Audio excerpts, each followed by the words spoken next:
Welcome, everybody. In this episode, we will examine a horrific possibility. That is, can America become fascist? We will examine first the idea of American exceptionalism and look at recent changes that signal the erosion of democracy in this country. Then we will list several ways that an autocratic leader could subvert democratic institutions. Finally, we will conclude with the case of Donald Trump. Are we now headed down the road that Germany and Italy took in the 1930s? This was a period of great civil unrest, economic downturns, and fear of outsiders. Similar in many ways to what is happening now. So the return of fascism is a distinct possibility. But wait, aren't we special? Americans certainly like to think of themselves this way. In many ways, we are, having overthrown the shackles of a tyrannical government, declared the importance of liberty, established a constitution respecting individual rights, and instituting a democratic government with divided powers that has lasted for centuries. These ideas have been enshrined in what is called American Exceptionalism. This is the belief that America is inherently superior to other nations based on its unique ideology of freedom, egalitarianism, individualism, republicanism, and free market economics. This ideology has been used in some contexts to justify the U.S.'s dominant role on the world stage.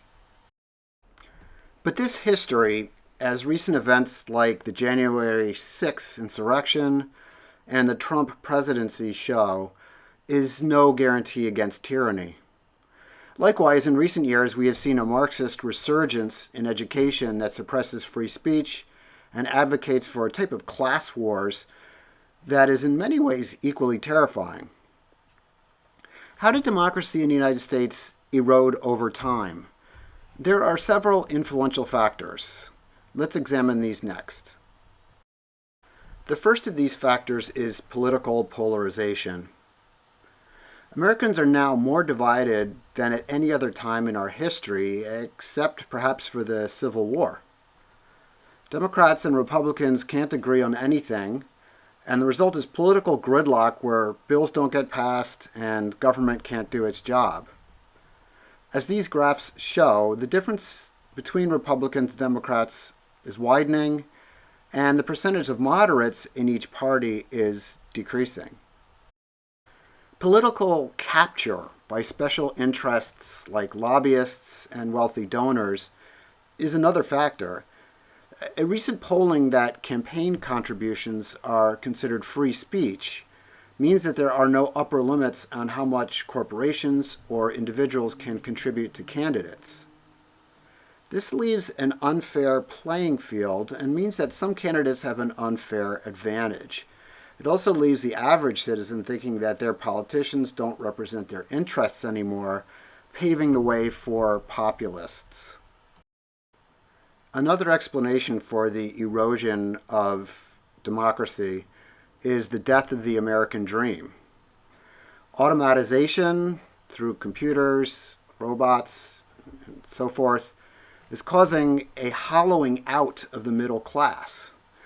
The American dream used to be predicated on the idea of social mobility, that one could move up over generations or even within one's lifetime to become successful. However, economic data show increasing economic inequality and wage stagnation. This makes people susceptible to demagogues and increases the chances of a populist uprising. The current dissatisfaction with democracy is not that democracy is worse than any other form of government. It is better by far. Or to quote Winston Churchill, "No one pretends that democracy is perfect or all wise. Indeed, it has been said that democracy is the worst form of government except for all those other forms that have been tried from time to time."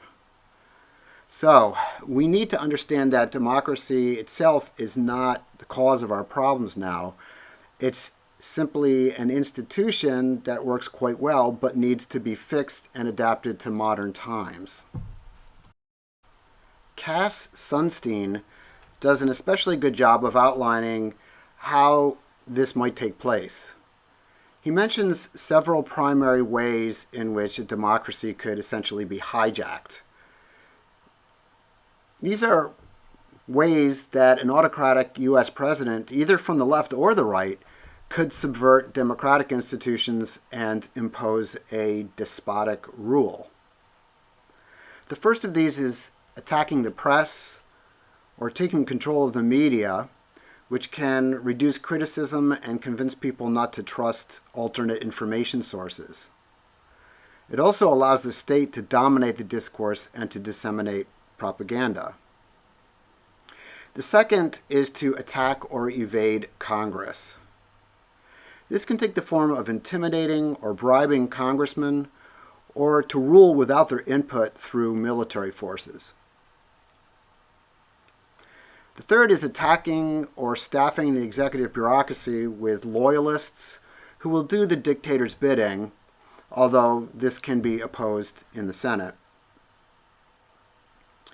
Number 4 is control of the military. Many autocrats have also created their own special security forces in order for them to get around the conventional military. Number 5, stack the courts by appointing judges to the Supreme Court. 6, attacking state and local governments, in effect countering federalism. This can be done by withholding federal funds, enacting new federal laws, and enforcing them with federal agents. Number 7 is to attack or gain support of the political party system. For example, by returning favors to those who supported their campaign and appointing them to federal positions. Number 8 is to attack civil society, for instance, countersuing law firms or denying funding to universities that criticize the leader. And number 9, stirring up a mob to do one's dirty work, as what happened on the January 6th insurrection. It is helpful to use the case of Donald Trump to see why some of these changes have taken place in the United States. John Dean and Bob Altemeyer in 2020 outlined 5 primary aspects of Trump's behavior that can be seen in other authoritarians around the world. These include continual lying even when found out, an inability to be rational or cognitively coherent, a reliance on intuition and emotion over reason, a demand for loyalty among followers, and aggressive and domineering behavior. But it takes 2 to tango, as the saying goes. Authoritarian leaders can't rise to power without support from a reasonably large segment of the population. Unfortunately, Trump has great loyalty among his base and from a majority of the Republican Party. Why would people continue to follow him despite his horrible behavior? There are several reasons.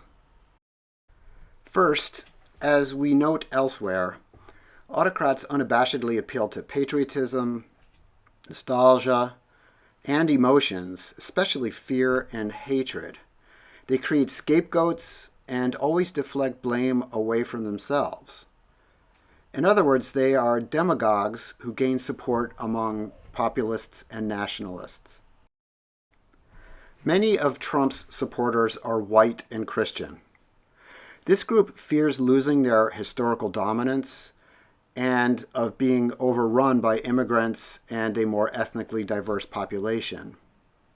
This is why they wish to return to the way things were traditionally in the country. Members of any political party fear losing power. Many Republicans, once they supported Trump, could not back out without losing face. There are strong pressures to conform within social groups, and moderate conservatives who may have initially opposed him eventually caved in or said nothing for fear of violating the group norm. Many people also have a respect for power, irrespective of its consequences, and will support strong men simply because they are strong. This may reflect the dominance hierarchies seen in primate groups, in which there is deference to an alpha male and a hierarchical social structure. This organization does indeed permeate human societies and can be seen everywhere from the military to corporations. So, in summary, despite the safeguards the Founding Fathers built into the government and our heritage of liberty, the United States could quite easily fall into despotism. In fact, the question may be how we have lasted even this long. The decline in democracy in the United States has not happened overnight. Rather than a revolution, it's more akin to an evolution. That's it for now. We hope you enjoyed this video. We have many more exploring political ideology, dictatorship, digital disinformation, and other existential risks. You can visit our website at saveourcivilization.com and visit us also on Facebook.